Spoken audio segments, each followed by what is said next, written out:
बिस्मिल्लाहिर्रहमानिर्रहीम अस्सलाम वालेकुम। मैं हूं एडवोकेट मोहम्मद इशफाक और आप देख रहे हैं मेरा YouTube channel just to law. आज हमने जिस टॉपिक पे बात करनी है वो है कि निगरां हुकूमत की तश्कील साजी का कानून क्या है। निगरां हुकूमत का क़याम आइन की शिक 224 के तहत अमल में लाया जाता है, जिसकी झेली शिकों के मुताबिक अगर शिक नंबर 58 को देखा जाए तो इसके तहत असम्बली तहलील हो जाती है, तो सदर मुमलकत और वज़ीर आज़म और कौमी असम्बली में मौजूद कायदे हिज़्ब इख्तिलाफ की मुशावरत से निगरां वज़ीर आज़म तैनात किया जाता है। और आजकल जो सदर हैं वो आरिफ अलवी साहब हैं और कायदे हिज़्ब इख्तिलाफ शहबाज शरीफ हैं और वज़ीर आज़म इमरान खान हैं। इन तीनों की मुशावरत से ही निगरां वज़ीर आज़म तैनात किया जाएगा। अगर इन तीनों में मुशावरत से कोई किसी एक बंदे पर इत्तेफाक नहीं होता तो ये मामला जो होता है वो इलेक्शन कमीशन के पास चला जाता है। ताहम ये तैनाती सदर मुमलकत के अख्तियार में बिल्कुल नहीं होती। अक्सर लोग ये डिस्कस कर रहे हैं कि सदर मुमलकत के पास ये अख्तियार मौजूद है कि वो किसी भी बंदे को निगरां वज़ीर आज़म लगा सकते हैं या मौजूदा निगरां वज़ीर आज़म है उसी को तैनात करेंगे। ऐसा बिल्कुल भी नहीं है। कायदे हिज़्ब इख्तिलाफ मतलब शहबाज शरीफ और इमरान खान इन दोनों की मुशावरत के बाद बंदा सेलेक्ट किया जाएगा और उसकी मंजूरी जो होती है वो सदर पाकिस्तान देता है।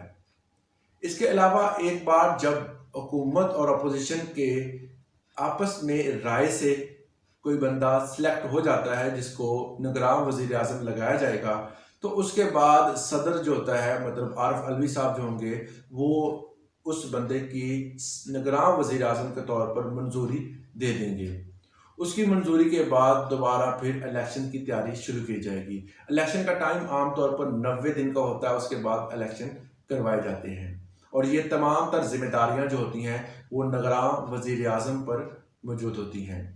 इसके साथ आइन की शिक नंबर अगर 53 को देखा जाए तो इसके तहत जब नई असम्बली बन जाती है तो नई असम्बली में वोटिंग के जरिए एक स्पीकर जो होता है और डिप्टी स्पीकर जो होता है इसको तैनात करना होता है। तो इससे पहले जो मौजूद स्पीकर और डिप्टी स्पीकर जो होते हैं उन्हीं को उसी लेवल पर रखा जाता है और वो उस कौमी असम्बली जो नौ मुंतखब कौमी असम्बली होती है उसके स्पीकर और डिप्टी स्पीकर तब तक मौजूद रहते हैं जब तक कोई नया डिप्टी स्पीकर या स्पीकर तैनात ना किया जाए या जिस पर मुशावरत ना हो जाए।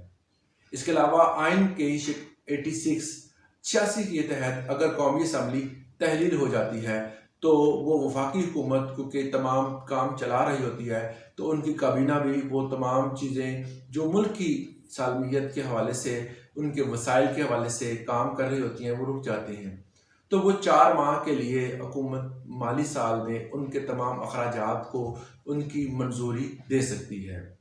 तो कायदे हिज़्ब इख्तिलाफ जनाब शहबाज शरीफ और वज़ीर आज़म इमरान खान और सदर जो मुमलकत जो पाकिस्तान के आरिफ अलवी साहब इन तीनों की मुशावरत से एक निगरां वज़ीर आज़म तैनात किया जाएगा। तो ये था एक छोटा सा इंफॉर्मेटिव लेक्चर। उम्मीद करता हूँ इससे आपने ज़रूर कुछ सीखा होगा। आज के लिए इतना ही, इजाज़त दें। अल्लाह हाफिज़।